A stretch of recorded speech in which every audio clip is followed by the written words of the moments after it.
پێغەمبەری خوا صلی الله عليه وسلم ئەم جانیبەی بیر نەچووە، باسێکی دوعایەکی هەمیشەیی بۆ فلیمی ئەخیری ئەم ژیانە ئەکات، کافەمێ خوای گەورە اللهم أحسن عاقبتنا بين يديك، اللهم أحسن عاقبتنا في الأمور كلها. ابن كثير فرمي حسنة، الباني فرمي ضعيف. خوای گەورە هەموو کارەکەمان عاقبەتەکەمان خێرکەی.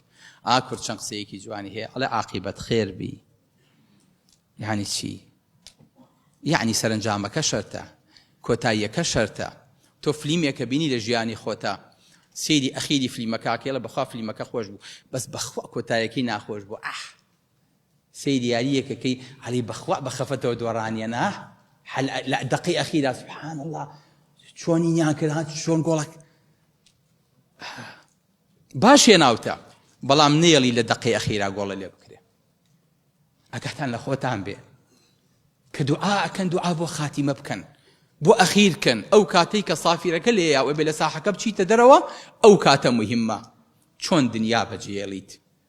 بۆیە پێغەمبەری خوا صلی الله عليه وسلم فەرمێت وأعوذ بك من أن يتخبطني الشيطان عند الموت. خوای گەورە پەنا پێ ئەگرم کە شەیطان سرم لێ تێکبا لە سەرە مەرگا.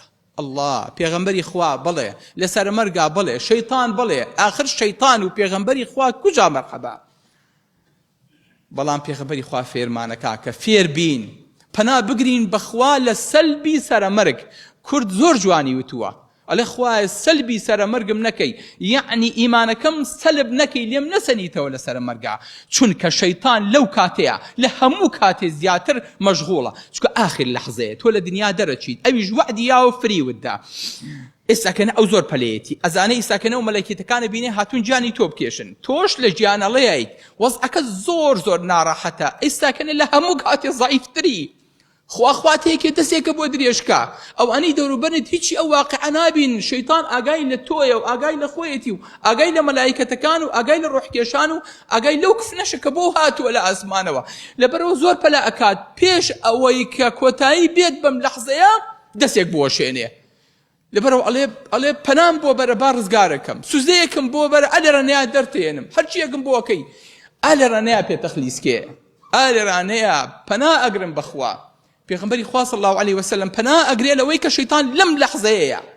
زۆر پیاوانی هێناوتە، زۆر باشەی هێناوە. وإن أحدكم ليعمل بعمل أهل الجنة حتى ما يكون بينها وبينه إلا ذراع فيسبق عليه الكتاب فيعمل بعمل أهل النار فيدخلها. ويكزڵیانە بێ لە خۆی کەسێکدان هاتووە کورە لە هەموو دەرزەکانە لە نیوەی ساڵ و پێش نیوەی ساڵ و لە ئەخیرە هەر هەمووی ئەمە نەونۆ هێناوە، فاینەڵی ماوە. يسبق عليه الكتاب وەختێک ئەزانی لە ئەخیری تەم لا إله إلا الله ئەڵێن مرد چۆن مرد؟ ئەڵێن واللهی سەرخۆش بوو، خوا پەنامان با لە ئەزمەر بەر بۆ کورە خوا پەنامان با. ئەڵێن ئافرەتی خراپیشی هەر لەگەڵا بووە لەو ژینەیە، بە سەرخۆشی ئەتوە خۆ ئاگای لە خۆی نەبوو.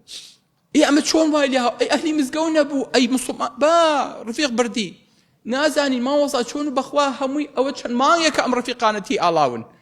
ئەگەر لە خۆ بێ باوکە گیان ئەم شەیطانە وازی لێ ناهێنێ، چۆن ئاخر لەحزە هەڵبژاردن ئیتر کاندیدەکان داخرێ، زۆرترین دیعایە لەو کاتەیە ئەکرێ، شەیطانیش زۆرترین مەشغوڵ بوون لەو کاتەیە بە تۆوە. نەکەیت بڵێ من تەواو من معفو عامم تەواو، نا قەد لە خۆ تەمین نەبیت.